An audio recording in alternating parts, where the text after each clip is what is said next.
Maintenir les États, les peuples, les nations dans une pauvreté extrême a beaucoup d'avantages.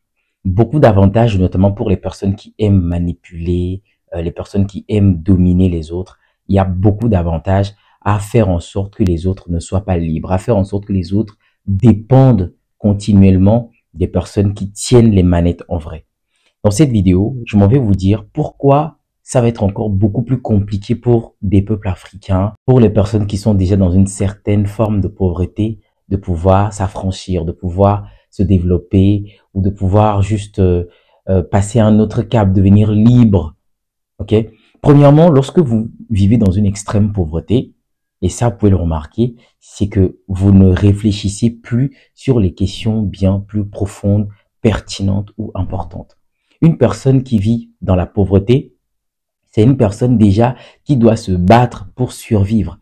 La personne vit dans le manque. Elle n'aura plus le temps de travailler, de réfléchir, d'élaborer des plans pour pouvoir faire quoi que ce soit. Et ça, nous le voyons dans notre vie de tous les jours. Dans nos pays, nous vivons dans une extrême pauvreté, ce qui fait que le comportement des gens, les agissements des gens, va toujours dans le sens de la survie, au fait. Les gens n'ont plus trop le temps d'être patients, d'attendre, de réfléchir, de planifier. Non, parce que dans l'instant, il y a quelque chose qui nous dérange. Dans l'instant, on est dans le manque, on a besoin de manger, on a besoin de se soigner. Les besoins primaires manquent. Donc là, on se doit de se saigner pour ne serait-ce que assouvir ces petites choses-là. Alors qu'une personne qui vit dans une certaine forme d'aisance, une personne qui a déjà un certain seuil en termes d'abondance, c'est une personne qui peut rester tranquille, dégager son esprit et penser à autre chose. Et donc déjà, la première chose, c'est que lorsqu'on maintient les gens dans la pauvreté, c'est-à-dire on empêche ces personnes de réfléchir, on empêche ces personnes de creuser, on empêche ces personnes de s'attarder sur des questions pertinentes, bien plus importantes, parce qu'ils sont déjà occupés à survivre. C'est ça, en fait. Et dans les États, dans les peuples, entre États, c'est ce qui se passe, en fait. On veut toujours maintenir les autres dans la pauvreté pour pouvoir les dominer, pour pouvoir les aliéner. C'est ce qui se passe, en fait. Le deuxième avantage que comporte, je sais même pas si je dois dire des avantages, mais j'essaie de vous expliquer les choses. Lorsque les gens sont dans une extrême forme de pauvreté, c'est qu'ils sont soumis.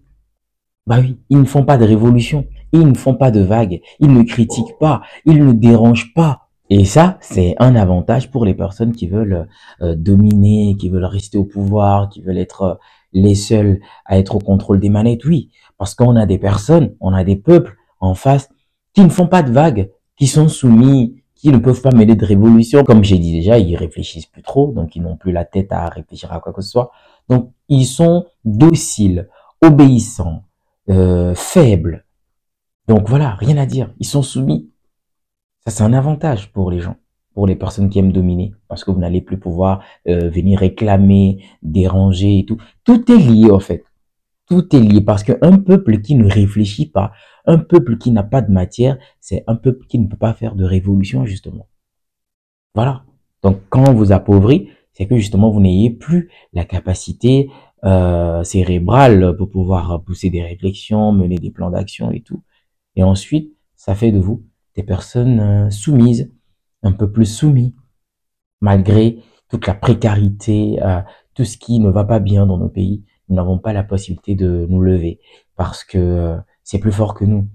Il y a des personnes qui sont sur Internet qui disent « Ah, ce peuple, ils veulent pas se battre. Ce peuple, ils veulent pas faire les choses pour que ça change. » Alors que lorsque vous creusez, ce qui se passe, les peuples, ils sont bien souvent impuissants ou bien nous sommes bien souvent impuissants parce que nous ne sommes pas sur les mêmes fronts. Est-ce que vous comprenez? C'est-à-dire, les personnes qui dominent, les personnes qui gèrent les puissants, eux, ils ont des leviers pour pouvoir endormir le peuple. Ils ne vont pas en affront direct avec le peuple. Je vous explique d'ailleurs comment ça fonctionne. Les personnes qui sont dans les hautes sphères, les personnes qui veulent dominer, eux, ils utilisent des leviers, comme je le disais. C'est-à-dire, ils vont pas aller en affront direct avec le peuple, non. Eux, ils vont permettre que certaines choses arrivent dans le pays, ils vont permettre de sorte que vous aimiez certaines choses qui vont justement vous endormir, qui vont vous affaiblir. Si je prends le cas de la nourriture, par exemple, on est dans l'alimentaire. Si on veut que le peuple ou bien les personnes deviennent de plus en plus faibles, que les personnes deviennent de plus en plus paresseuses, bah voilà, on va pas les affronter direct, on va juste permettre de sorte que certains produits, certains aliments entrent dans le territoire ou bien dans l'environnement, sur leur continent. Et quand vous allez commencer par les consommer, ben voilà. Après, vous vous dites, mais pourquoi vous n'êtes pas fort? Pourquoi vous ne réfléchissez pas? Pourquoi vous n'êtes pas vif d'esprit? Mais personne ne peut savoir.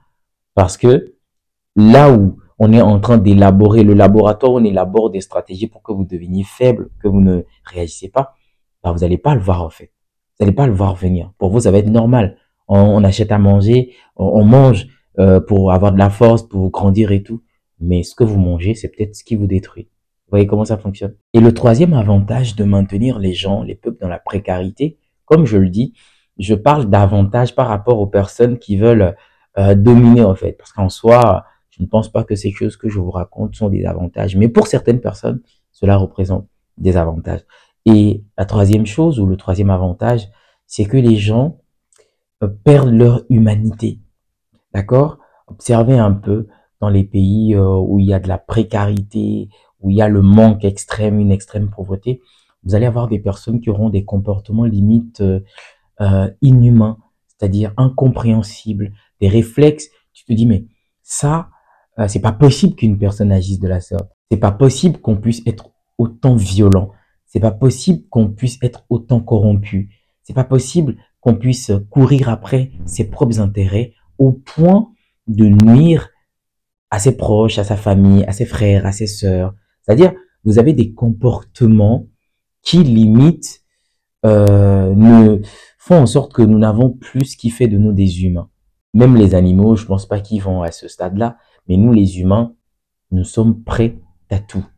Pour de l'argent, bien évidemment, on est prêt à vendre les autres, on est prêt à tricher les autres, à marcher sur les droits des autres, parce que ce qui nous intéresse, c'est que nous. Parce que c'est la survie, comme je dis. Quand on est dans une arène et la chose la plus importante pour toi, c'est de survivre, bah voilà, même si tu peux violer les règles, même si tu peux faire des choses qui sont complètement contre nature, tu vas le faire. Parce que dans l'instant, tu sais que c'est marche ou crève. C'est-à-dire, si tu n'avances pas, tu meurs. Voyez-vous? Donc, quand on a déshumanisé les gens, quand les gens n'ont plus ce qui fait de ce qu'ils sont, bah, tout ce qui est, je sais pas hein, si je peux le dire, orientation sexuelle, décision ici et là, les gens disent qu'ils sont ci, ils sont ça, des mouvements. Quand ça va dans ces sens, c'est que ça devient du n'importe quoi. Et on peut très facilement nous contrôler. Parce qu'on est bien divisé là. Ouais, ouais, ouais. On est bien divisé. Il y a des personnes qui disent, laissez-moi choisir mon orientation sexuelle. Moi, je suis tel, moi, je suis tel, moi, je suis un tableau, moi, je suis, je sais pas, je suis une vache et tout. Donc, en soi, ce qui se passe, c'est que voilà quoi, on n'est plus des humains. On n'est plus des humains, on est bien divisé, on peut très facilement nous contrôler.